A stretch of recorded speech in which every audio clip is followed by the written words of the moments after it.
Piece party के सदर वो इस विधानसभा के प्रत्याशी मोहतरम जनाब डॉक्टर साहब, मेरे बड़े भाई, मेरे अजीज दोस्तों और बुजुर्गों, पीस पार्टी के तमाम जिम्मेदारान जो आज मंच पर बैठे हैं और आप तमाम हजरात जो हज़ारों की तादाद में निकलकर आज के इस जनसभा में शिरकत की है, मैं आपका शुक्रिया अदा करता हूं कि आपने अपना वक्त निकाला और यकीनन इतनी बड़ी तादाद में आपका यहां पर जमा होना इस बात का पैगाम देता है कि इंशाअल्लाह ताला 3 तारीख के दिन आप दोबारा डॉक्टर साहब को यहाँ से अपना विधायक बनाकर उत्तर प्रदेश की विधानसभा में भिजाएंगे। मैं आपको सिर्फ यही बताने आया हूँ कि मजलिस इत्तेहादुल मुस्लिमीन डॉक्टर साहब की तायीद करती है। मजलिस इत्तेहादुल मुस्लिमीन भागीदारी परिवर्तन मोर्चा का हिस्सा है और उसके कन्वीनर बाबू सिंह कुशवाहा साहब हैं और हमने ये तय किया कि जहां भागीदारी परिवर्तन मोर्चा का प्रत्याशी नहीं होगा वहां पर डॉक्टर साहब की पार्टी की हम उसकी तायीद करेंगे और जहां पर डॉक्टर साहब की पीस पार्टी का कैंडिडेट नहीं होगा वहां पर भागीदारी परिवर्तन मोर्चा की डॉक्टर साहब तायीद करेंगे। मेरे अजीज दोस्तों और बुजुर्गों, मैं सिर्फ आपको ये पैगाम देने आया हूं कि जब तक आप अपने नेता को नहीं मुंतखब करेंगे, कामयाब नहीं करेंगे, आपकी आवाज़ भारत की सियासत हो या उत्तर प्रदेश की सियासत हो, कोई आपकी आवाज़ को सुनने के लिए तैयार नहीं है। मैं आपको ये बताने आया हूं, इसकी मिसाल दे रहा हूं आपको। भारत की पार्लियामेंट में 540 की ऐवान है, 540 के करीब सांसद बैठते हैं।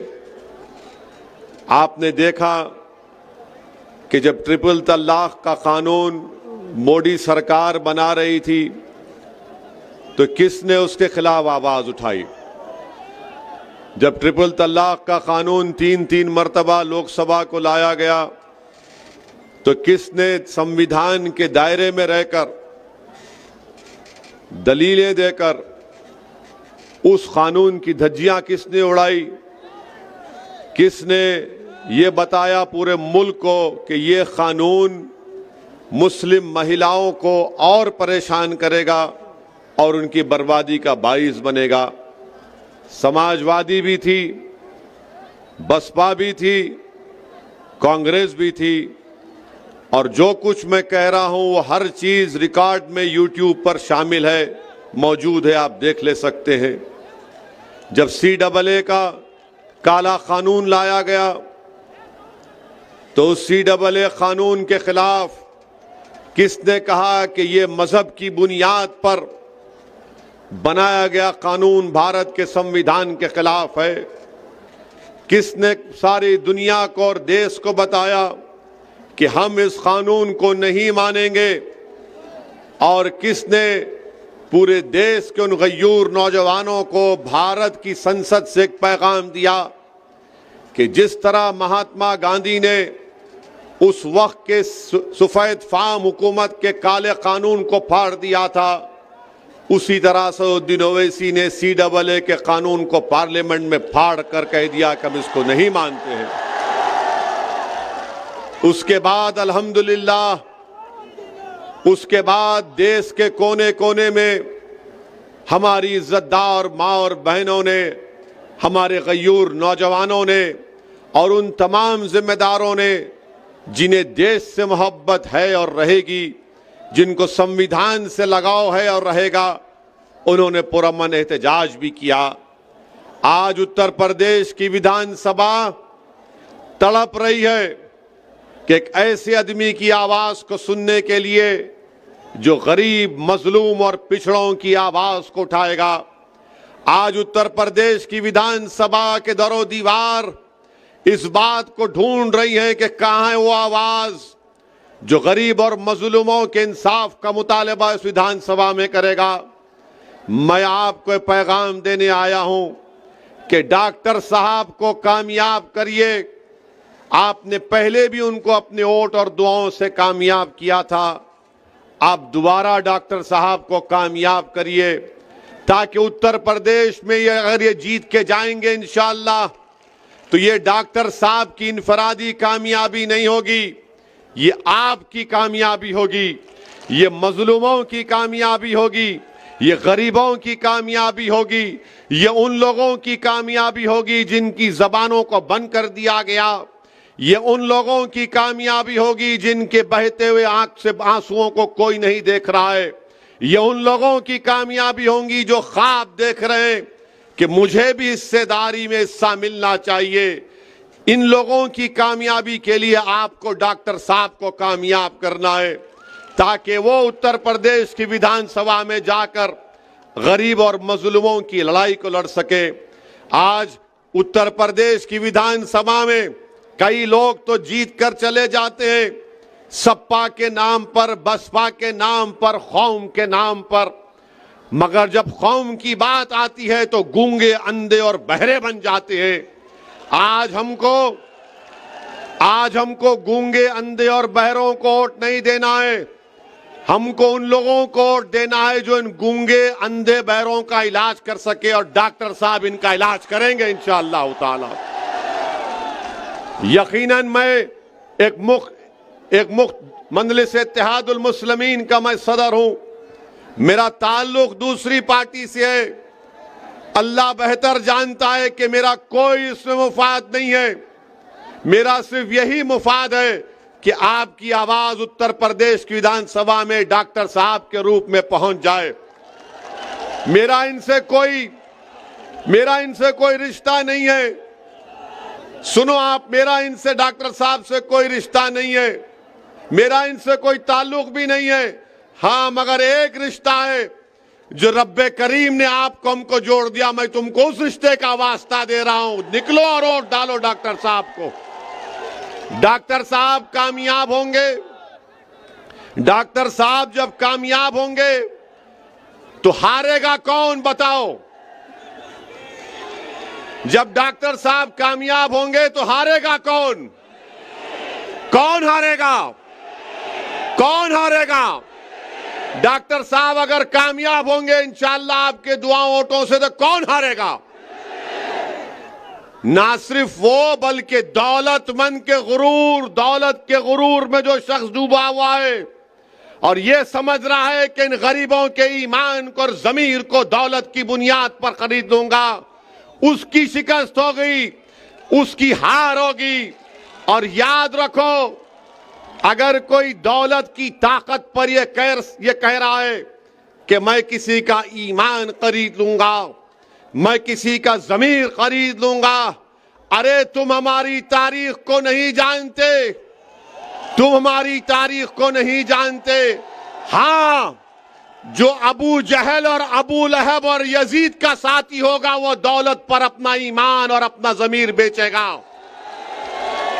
जो हुसैनियत का परचम उठाए हुआ है वो दौलत और ताकत के आगे सर नहीं झुकाएगा, ना कभी झुका सकता है।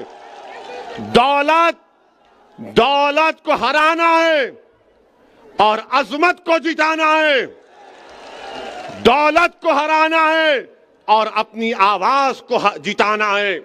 आज लोग दौलत के सहारे चुनाव जीतना चाहते हैं, तो मैं उनसे कहना चाह रहा हूं कि तुम हमारी तारीख को भूल गए, तुम ताइफ और मक्का की तारीख को भूल गए।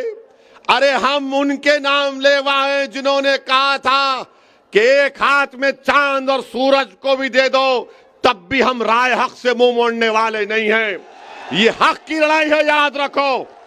डॉक्टर अय्यूब की लड़ाई और ओवैसी यहां पर आया है तो हक को कामयाब करने के लिए आया है, हक को गालिब करने के लिए आया है और बातिल ताकतों को शिकस्त दिलवाने के लिए आया है।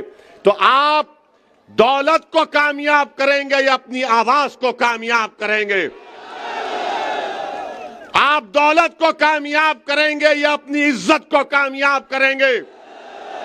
आप दौलत को कामयाब करेंगे या जमीर की बुनियाद पर डॉक्टर साहब को वोट देंगे? किसकी बुनियाद पर वोट देंगे? ये लोग आज पैसों के थैलियां लेकर आ रहे हैं, 2 साल पहले नजर नहीं आए जब CAA NPR का एहतजाज चल रहा था? अगर इतनी दौलत तुम्हारे पास है तो कहां की वो दौलत? तुमने कितने स्कूल, अस्पताल, तुमने कितने गांव में बिजली का इंतजाम किया? जो डॉक्टर साहब जब विधायक थे उन्होंने ये काम करवाया था। डॉक्टर साहब 2017 में नहीं जीते, मगर वो हमेशा आपके दरमियान में रहे, वो हमेशा आपकी गम में, आपकी खुशी में शामिल रहे। मेरे अजीज दोस्तों और बुजुर्गों, एक पूरी मंसूबाबंद तरीके से साजिश की जा रही है कि जहां कहीं भी आवाज उठेगी सच्चाई की, मजलूमों के इंसाफ की, जालिमों को हराने की, तो तमाम दुश्मन एक होकर ये कोशिश कर रहे हैं कि हक की आवाज को दबा दो। क्योंकि इनको मालूम, उत्तर प्रदेश की 400 की विधानसभा में अगर एक डॉक्टर अय्यूब पहुंच गया तो इन सब की नींदें हराम हो जाएगी। इसीलिए इनकी हराम की दौलत को इस्तेमाल किया जा रहा है ताकि आपकी आवाजों को दबा दिया जाए। अरे डॉक्टर अय्यूब की जिंदगी आपके सामने कोई अहमियत नहीं रखती। हम सब इस दुनिया में आए हैं तो जाएंगे, मगर याद रखो, कौन तुम्हारे लिए लड़ेगा? कौन तुम्हारी नाइंसाफी के खिलाफ आवाज बुलंद करेगा? कौन तुम्हारी हक को जताने के लिए सारी दुनिया के सामने कहेगा उत्तर प्रदेश की विधानसभा में कि खलीलाबाद की जनता हो, पूर्वांचल की जनता हो, उत्तर प्रदेश की जनता हो, मैं इन पर जुल्म को बर्दाश्त नहीं करूंगा? बताओ कौन तुम्हारी आवाज उठाएगा? असदुद्दीन अवैसी इसी बात को समझते हुए, महसूस करते हुए मैं आपके दरमियान में आया हूं और मैंने डॉक्टर साहब से कहा, डॉक्टर साहब अगर जिंदगी बाकी रही तो इंशाअल्लाह ताला 24 में भी हम सबकी नींद हराम करेंगे इंशाअल्लाह। तो जो दुश्मन दौलत लेकर आ रहा है प्यारे, थोड़ी बचा के रख, 24 में फिर आएंगे हम। कहीं ऐसा ना हो कि डॉक्टर की मोहब्बत में तू खुद, तेरी दौलत खत्म हो जाएगी, मगर 24 में हम आएंगे। मेरे पास भी कोई दौलत नहीं है, मेरे पास भी कुछ दौलत नहीं है। लोग बोलते हो इसी के पास क्या है? मेरे पास ईमान की दौलत है और वही मेरे लिए काफी है। मेरा ज़मीर जिंदा है, मेरा ज़मीर जिंदा है और इंशाअल्लाह जिंदा रहेगा। मुझ पर गोलियां इसलिए चलाई गई ताकि मेरी आवाज को खत्म कर दिया जाए, क्योंकि जब देख लिए कि ये ताकत से डरने वाला नहीं है, जब देख लिए कि इख्तिदार से डरने वाला नहीं है, जब देख लिए कि दौलत इसको खरीद नहीं पाएगी, तो उन्होंने सोचा कि चलो गोलियों से इसको खत्म कर देंगे। अरे तुम गोलियां जितने चलाना है चलाओ, मगर याद रखो ओवैसी इस दुनिया में उस वक्त तक रहेगा जब तक अल्लाह चाहेगा, मगर जब तक अल्लाह मुझे जिंदा रखेगा, मैं आपके दरमियान में खड़े होकर दोबारा अज़म कर रहा हूं, अहद कर रहा हूं कि जालिम गोलियां चलाएगा, कुछ भी करेगा, मगर मैं आपकी आवाज को उठाता रहूंगा, लड़ता रहूंगा। इसीलिए डॉक्टर साहब की कामयाबी में, डॉक्टर साहब की राह में, इनकी कामयाबी में कांटे बिछाए जा रहे हैं। डॉक्टर अय्यूब की कामयाबी में कांटे भिजाए जा रहे हैं। और याद रखो, मेरे सवाल का जवाब दो आप, अगर पैर में कीला चुभ जाता है या कांटा चुभ जाता है तो कौन निकालता है पैर से कांटे को? कौन निकालेगा? आपको निकालना पड़ेगा ना। अगर आपके हाथ में कांटा या कीला चुभेगा तो आप क्या करेंगे? आप बोलेंगे इधर निकाल मेरा, नहीं बोलेंगे ना, डॉक्टर को बुलाना पड़ेगा ना इलाज के लिए। अगर आप ये समझेंगे नहीं वो बसपा है, वो सपा है, याद रखो ये आपने कहानी हमने बचपने में पढ़ी थी कि एक सांप के दो चेहरे होते, ये वही है ये लोग। एक था विधायक बीजेपी का, और आप जानते हैं कि शाही कला मदरसे के बारे में इन्होंने क्या किया था। बीजेपी में थे तो अखिलेश यादव ने कहा कि आजा मेरे पास एक वॉशिंग मशीन है, तुझे उसमें डालूंगा तो तू सेक्युलर हो जाएगा। वहां पर दौड़े और उनको टिकट दे दिया गया। बीजेपी ने किसी और को लाया है और बसपा ने किसी और को लाया है। याद रखो मेरी इस बात को, नुकसान हमको गैरों से ज्यादा अपनों से पहुंचा है। नुकसान हमको गैरों से ज्यादा अपनों से पहुंचा है। करबला की सरजमीन पर नवासे रसूल पर तलवार उठाने वाले कौन थे? टीपू सुल्तान से गद्दारी करने वाले कौन थे? आज फिर आ गए हैं कि डॉक्टर अय्यूब को रोका जाए। पहचानो इन गद्दारों को, पहचानो इन मुनाफिकीन को जो आपको तोड़ना चाहते हैं, जो आपकी आवाज को दबाना चाहते हैं।